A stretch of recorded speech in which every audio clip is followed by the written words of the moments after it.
Okay, good afternoon, everybody. And what are we going to talk about today? Well, we're going to talk about snake bites on both humans and in dogs. I was out at the vet's office and I was talking with the veterinarian, and we were talking about snake bites. We got on that topic. He was telling me that there's a lot of things that people don't realize that you don't need to do, or they're not sure how to handle it after a pet, like a dog, has been bitten, or even a human being. And I go, well, what are the things that they're doing wrong? And we just had this conversation. He finally pointed at a plaque on the wall. I went ahead and photographed it because I thought I'm going to share this with everybody because I thought it was interesting information. Now, I live in California, in Southern California, and I live out in the desert cities, and we have a lot of mountains, a lot of desert around us, and therefore we have a lot of snakes. And we have three common ones in particular. So your area might be different, but a lot of the same things apply. So I'm going to change a picture and we'll go down the 10 recommendations that they have out at the vet's office for if you ever run into a situation where a dog, cat, or somebody in your family gets bitten by a snake. Okay, so we'll go down the list and I'll move my head out of the way when we get towards the bottom. But the first thing is don't panic. There's typically plenty of time to get to a hospital or to the veterinarian. Adults and medium-sized dogs will usually have plenty of time or enough time to get treatment started. However, if it's children or small dogs, then your time's limited and you want to try to get there much quicker. Number 2, do not try to capture or kill the snake for identification. In California, the anti-venom is available and it covers all rattlesnake bites. Number 3, immediately remove any jewelry from around the site of the bite.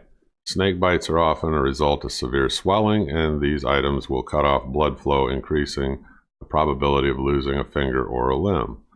Number 4, do not use tourniquets, ice, cutting, or any other commonly marketed snake bite kits.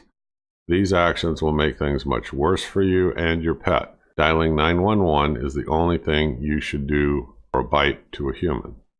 5, anti-venom is the only treatment that works. Even if your pet has received rattlesnake vaccination, they still must have emergency treatment. Number 6, do not attempt to drive yourself. There's a high risk of passing out due to drop in blood pressure. 7, remain still while waiting for the ambulance. If your dog has been bitten, you can carry him to the car, hopefully, and that's the best thing. Don't let him, run around or anything like that. Try to keep him calm and get him to the vet as soon as you can. 8, keep the bite site at the heart level if possible.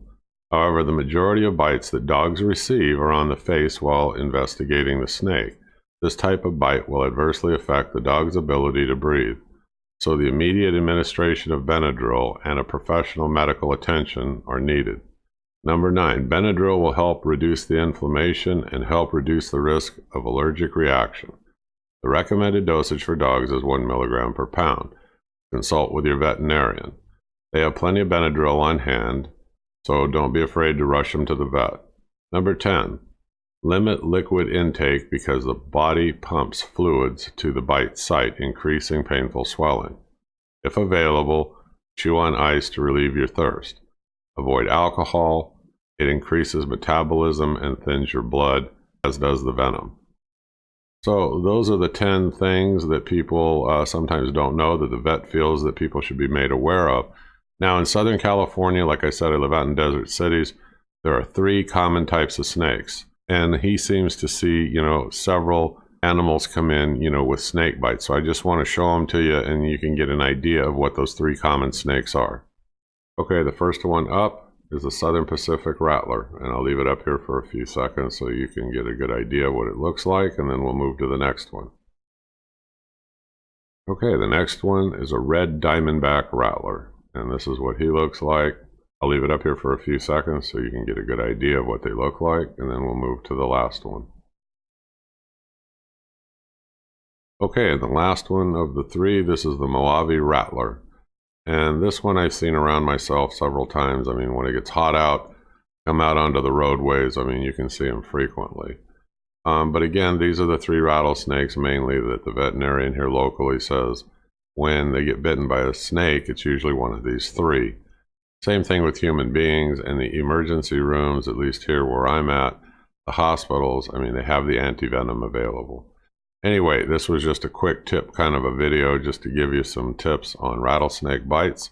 I hope you found it interesting, and I kept it short and I got right to the point. So I hope you click subscribe, keep following me. You folks have a good day, and I'll see you on the next video. Thank you. Bye-bye.